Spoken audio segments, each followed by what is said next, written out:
देखिए प्रश्नावली 10.2 का क्वेश्चन नंबर 12 यही है। चित्र दे रखा है आपका, यहाँ दिया है CD की लंबाई है 6 सेंटीमीटर और DB की लंबाई है 8 सेंटीमीटर। तो कहा यदि ऐसा है तो हमें AC की लंबाई और AB की लंबाई बताइए पूरा। देखिए AB और AC का बताना है। अगर इसे बाह्य बिंदु मान लिया जाए C को, तो जितनी लंबाई CD की होगी उतनी लंबाई CF की होगी, क्योंकि बाह्य बिंदु से किसी वृत्त पर खींची गई स्पर्श रेखा की लंबाइयां बराबर होती हैं। तो अगर ये 6 है तो ये भी आपका होगा 6 सेंटीमीटर।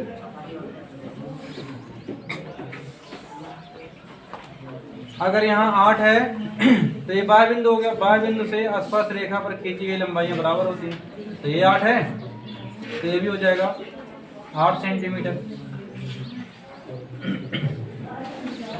लेकिन अगर यही मालूम होता तो बिल्कुल आराम से निकल जाता, कोई बात नहीं थी। अगर AF और AE का मान मालूम होता तो मालूम है नहीं, तो एक काम करते हैं, इसको मान लेते हैं x। अगर ये इसकी लंबाई A से F तक x हो गई तो A बाह्य बिंदु है, बाह्य बिंदु से वृत्त पर खींची गई स्पर्श रेखा की लंबाइयां बराबर होती हैं, तो AE का मान भी हो जाएगा x। अब देखिए अभी इतने आराम से निकलेगा है नहीं। तो सबसे पहले इसमें हमें लगाना पड़ेगा हीरोन का सूत्र, क्षेत्रफल इसका निकालेंगे। और क्षेत्रफल को जब हम क्षेत्रफल के बराबर करेंगे तब जाके कहीं x का मान आएगा, और जब x का मान आएगा तब जाके हम AC और AB निकाल पाएंगे।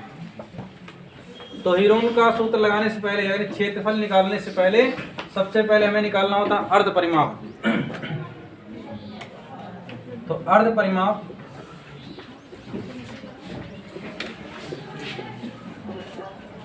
परिमाप को व्यक्त करते हैं स्मॉल s से, होता है A + B + C बटा 2। ये होता है s का मान। अब देखिए A यानी कि A से लेके C तक की लंबाई, A से लेके C तक की लंबाई है 6 और x, तो दोनों जुड़ जाएगा 6 + x प्लस B की लंबाई C से लेके B तक, C से लेके B तक यहाँ 6 और 8, 8 से हो गया 14 प्लस C B से लेके पूरा A तक, यहाँ x यहाँ 8 plus x, A + B + C हो गया बटा 2 हो गया। अब देखिए यहाँ 6 यहाँ 8, 8 से 14 हो गया, 14 और 14 हो गया 28 प्लस x और x हो गया 2x बटा 2। अब देखिए ऊपर 2 कॉमन ले लीजिए। जब 2 कॉमन लेंगे तो यहाँ हो गया 14, यहाँ प्लस x बटा 2, 2 से 2 कट गया, तो स्मॉल s का मान आ गया 14 + x। ये स्मॉल s का मान हो गया। लेकिन क्षेत्रफल निकालने के लिए हमें आवश्यकता पड़ती है हीरोन के सूत्र की। आप देखिए लगाते हैं हीरोन का सूत्र।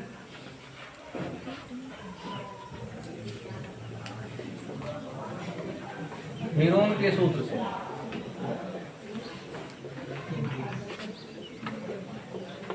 क्योंकि हमें निकालना है इसका क्षेत्रफल, तो क्षेत्रफल अगर विषमबाहु त्रिभुज का है तो लगाना पड़ जाएगा आपको हीरोन का सूत्र। और सूत्र इसका होता है क्षेत्रफल बराबर रूट में s s - a s - b s - c, ये पूरा सूत्र होता है। अब मान रखना है आपको।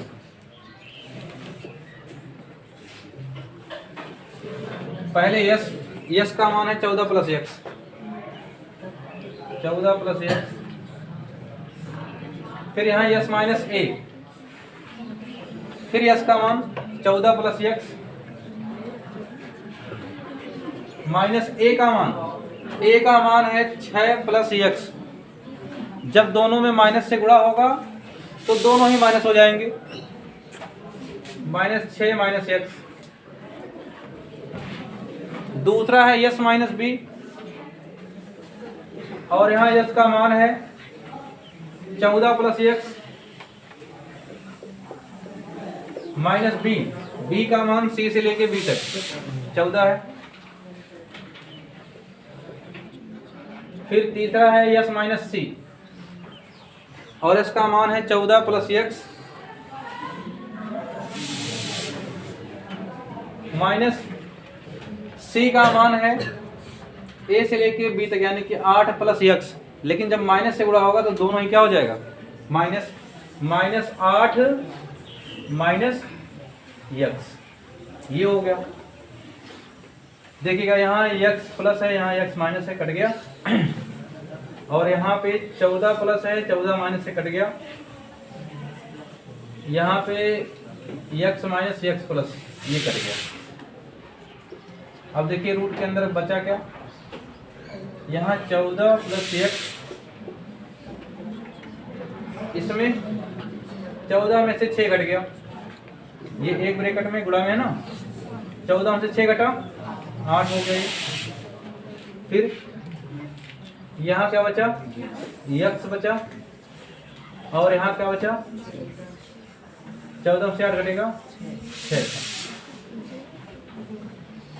चलिए देखिए अब रूट में पूरा हो गया, 14 प्लस एक्स और 6 थे 48 एक्स, ये हो गया।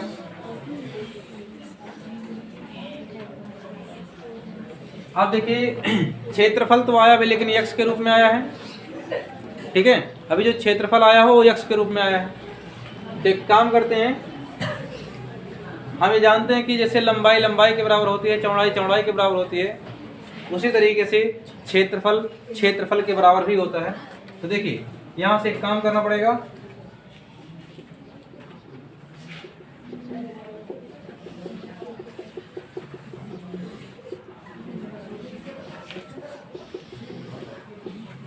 क्योंकि ये पूरे बड़े वाले त्रिभुज का क्षेत्रफल आया है।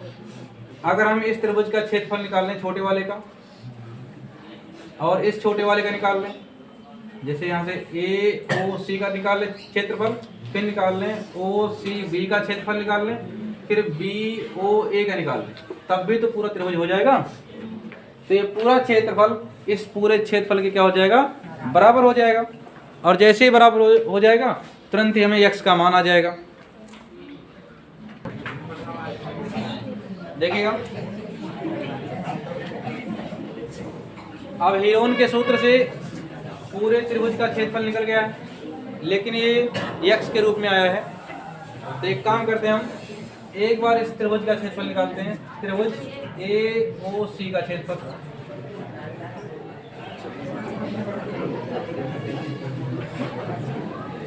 प्लस इस वाले त्रिभुज का ए सी बी का क्षेत्रफल, ओ सी बी का क्षेत्रफल, प्लस इसका निकाल लें ए ओ बी का क्षेत्रफल, ए ओ बी का क्षेत्रफल। देखिए हुआ क्या, इसका क्षेत्रफल निकाला गया, इस त्रिभुज का क्षेत्रफल निकाला गया, और इस त्रिभुज का क्षेत्रफल निकाला गया। ये तीनों छोटे छोटे त्रिभुज मिलकर इस बड़े वाले त्रिभुज के बराबर है कि नहीं बराबर है। यानी इन तीनों त्रिभुजों का जब क्षेत्रफल जोड़ दिया जाएगा तो ये बड़े वाले त्रिभुज के क्षेत्रफल के बराबर होगा। बराबर त्रिभुज ए सी बी का क्षेत्रफल, ए सी बी का क्षेत्रफल इसके बराबर होगा। तो देखिए त्रिभुज का क्षेत्रफल होता है 1/2 गुणे आधार गुणे ऊंचाई। तो यहाँ 1/2 गुणे आधार, इसका आधार ए से लेके सी तक है, यानी कि x प्लस 6। ऊंचाई ऊंचाई यानी कि जो लंब होती है, तो यहाँ से हम यहाँ तक मिला देंगे ऐसे, क्योंकि केंद्र से स्पर्श बिंदु पर खींची गई रेखा हमेशा 90 अंश का ही कोण बनाती है। तो ये लंब हो गया, और यही लंब तो इस वृत्त की त्रिज्या भी तो है, और इस त्रिज्या की लंबाई है 4 सेंटीमीटर, तो पूरे हो गया 4 प्लस त्रिभुज OCB का क्षेत्रफल इसका तो ये भी होगा 1/2 गुणे आधार, आधार C से लेके B तक है, तो 8 6 हो गया 14 गुणे ऊंचाई, वृत्त के केंद्र से स्पर्श बिंदु पर खींची गई रेखा है, लंबी होगी, और ये त्रिज्या है कितनी है 4 प्लस त्रिभुज AOB का क्षेत्रफल, AOB का यहाँ भी आधार 1/2 गुणे इसका आधार A से लेके B तक है, यानी x + 8 है, गुणे ऊंचाई, तो वृत्त के केंद्र से स्पर्श बिंदु पर मिला दीजिए, ये लंब होगा, ये ऊंचाई है इसकी, ये भी त्रिज्या ही है, गुणे कितना 4 बराबर त्रिभुज ABC का क्षेत्रफल बड़े वाले का, और बड़े वाले का क्षेत्रफल हम हीरोन से निकाले थे, इतना आया था, तो इसके बराबर हो जाएगा रूट में 48x ब्रैकेट में 14 + x, यही है। अब देखिए सब में देखिए, यहाँ से 2 एकम 2, 2 दूना 4, फिर 2 एकम 2, 2 दूना 4, 2 एकम 2, 2 दूना 4, कट गया। चलिए अब 2 बचा, 2 से गुणा, 2x प्लस 2 छक हो गया 12, फिर प्लस 14 दूना हो गया 28, फिर प्लस यहाँ 2 बचा है, 2x प्लस 16 बराबर रूट में 48x ब्रैकेट में 14 + x, 2x 2x ये हो जाएगा आपका 4x प्लस यहाँ जोड़ लीजिए 10 20 30 30 10 40 40 और 10 50 50 से 56 बराबर रूट में 48x, रूट में हो गया 48x ब्रैकेट में 14 + x, ये हो गया। अब देखिए एक चीज़ हमें मालूम है कि यदि इधर रूट है तो रूट का पक्षांतर क्या होता है, स्क्वायर होता है, तो रूट का पक्षांतर कर देंगे, स्क्वायर बन जाए ताकि।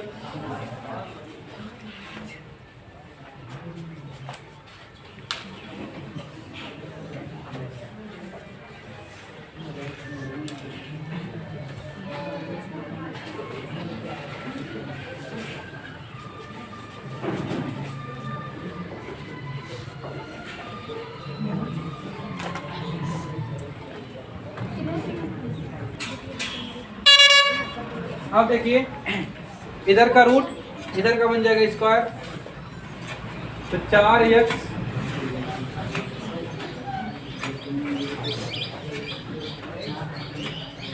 प्लस 56 इसका बन जाएगा होल स्क्वायर बराबर इधर का रूट खत्म हो गया 48x ब्रैकेट में 14 + x।